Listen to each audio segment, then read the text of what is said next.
یہ بڑا امپورٹنٹ ہے. مفتی فضل سبحان صاحب ہمارے ساتھ موجود ہیں.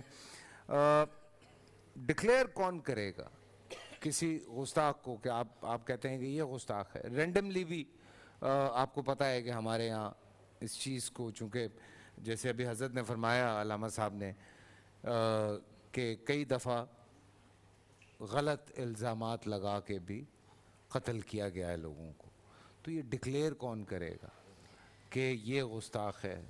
یہ کیسے ثابت ہوگا کہ ہاں اس نے ناموس رسالت پہ ضرب لگائی ہے یا کوئی اس طرح کی بات کی ہے؟ یہ ڈکلیئر کیسے ہوگا؟ یہ بڑا امپورٹنٹ بات ہے، بیکاز یہ مس یوز ہوا ہے مفتی صاحب. نحمدہ و نصلی علی رسولہ الکریم. دیکھیے، ایک تو ہم عام انسان اور اللہ کے رسول صلی اللہ علیہ وسلم کے درمیان بہت بڑا فرق ذہن میں رکھیں. اس کو عام انسانوں کی توہین پر یا گستاخی پر قیاس نہ کریں. بالکل بالکل. پہلی بنیادی بات یہ. سورہ حجرات میں ایک آیت ہے، یا ایہا الذین آمنوا لا ترفعوا اصواتکم فوق صوت النبی ولا تجہروا لہ بالقول کجہر بعضکم لبعض.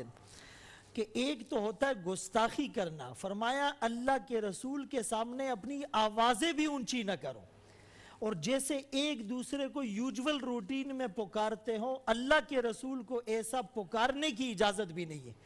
اس آیت کے نازل ہونے کے بعد ثابت بن قیس بن شماس رضی اللہ عنہ گھر میں دروازہ بند کر کے بیٹھ گئے، مسجد نبوی میں آنا چھوڑ دیا. اللہ کے رسول کو پتہ چلا، پیغام بھجوایا، آپ کیوں نہیں آ رہے ہیں؟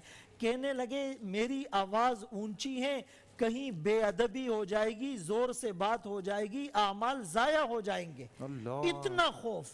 اللہ کے رسول صلی اللہ علیہ وسلم نے فرمایا نہیں، ثابت تم ان میں سے ہو جو خیر پر دنیا سے جاؤ گے اور خیر پر تمہیں اٹھایا جائے گا. کسی کے والد کو ذرا سی سخت بات کہہ دی جائے تو وہ چابی پٹخ دیتا ہے، موبائل کو پھینک دیتا ہے، دروازہ توڑ دیتا ہے، کرسی کو لات مارتا ہے اور ہائپر ہو جاتا ہے، ٹولرنس لیول زیرو ہو جاتا ہے.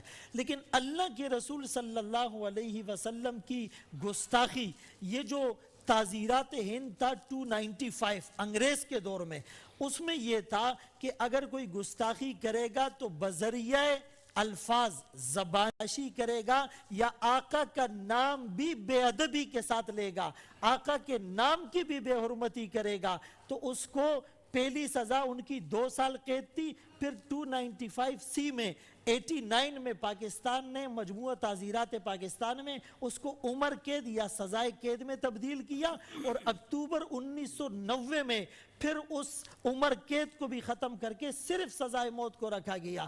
تو میں جو الفاظ کہہ رہا ہوں، صرف آقا کا نام بھی خدا نخواستہ اگر اس معنی میں استعمال کیا جائے تو اسی لیے یہ جو ایک پیراڈائم ہے یا جو میجرمنٹ کا اور ویریفیکیشن کا آلہ ہے، یہ ایک مسلمان کا انتہائی حساس ہونا چاہیے. اِنَّا كَفَيْنَاكَ الْمُسْتَهْزِئِينَ میں اللہ کریم فرماتے میں ان کو جواب دوں گا، استہزاء کرنے والوں کو میں ان کے لیے کافی ہو جاؤں گا. وہ نبی جو رحمت للعالمین ہے، مسجد نبوی میں ایک دیہاتی آ کر پیشاب کرتا ہے، صحابہ جب اس کو روکنے کا ارادہ کرتے، آپ نے فرمایا تھوڑی دیر رک جاؤ، جب وہ فارغ ہو جائے پھر اس کو بلا کر سمجھایا. لیکن رحمت للعالمین یہاں پر جب آقا کی شان میں گستاخی ہوئی، اللہ نے قرآن میں 29ویں پارے میں سورہ قلم میں آیات نازل کی، وَلَا تُطِعْ كُلَّ حَلَّافٍ مَّهِينٍ ہَمَّازٍ مَّشَّاءٍ بِنَمِيمٍ مَّنَّاعٍ لِّلْخَيْرِ مُعْتَدٍ أَثِيمٍ عُتُلٍّ بَعْدَ ذَلِكَ زَنِيمٍ.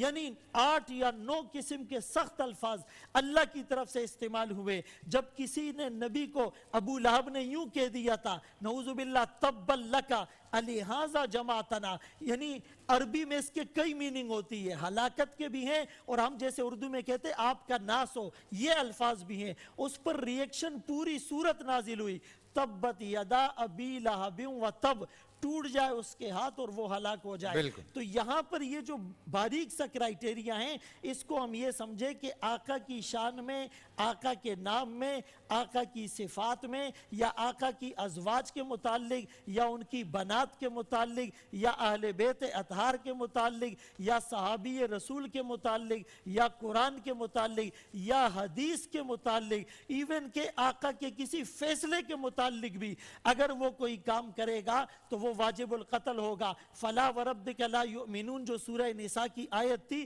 جب آقا نے فیصلہ فرما دیا اور وہ حضرت عمر رضی اللہ عنہ کے پاس جا کر کہنے لگے کہ جی یہ آدمی ان کا فیصلہ نہیں مانتا, بظاہر مسلمان تھا, حضرت عمر رضی اللہ عنہ نے اس کو قتل کر دیا. اور اس کی تائید میں آیت نازل ہوئی کہ آپ کے رب کی قسم یہ لوگ مومن نہیں ہو سکتے جب تک آپ کو حکم اور ثالث نہ بنا لے. تو ابن تیمیہ نے الصارم المسلول کے اندر, قاضی ایاز مالکی نے شفا بتعریف حقوق المصطفیٰ کے اندر, اور بعض دوسری کتابوں میں بھی یہ بات لکھی ہے کہ اس طرح کی گستاخی کرنے والے کو قتل کیا جائے گا. اور یہاں پر یہ بھی لکھا ہے کہ جو مسلمان بھی مرتد ہو جائے فتوبتہ مقبولہ, اس کی توبہ مقبول ہوگی, الا الکافر, مگر وہ کافر جس نے انبیاء میں سے کسی نبی کو گالی دی ہو اس کی توبہ قبول نہیں ہوگی. امام احمد رحمۃ اللہ علیہ کا بھی یہ قول ہے کہ توبہ کی مہلت انہیں نہ دی جائے, انہوں نے قتل کر دیا. سبحان اللہ, سبحان اللہ.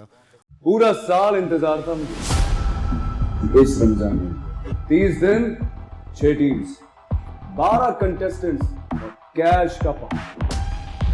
اب گیم وہ ہوگا جسے آپ کا نہیں ہوگا, جس نے جو کرنا تھا کر لیا. لاکھوں عوام کو دینے کا ذمہ ہم نے حصہ.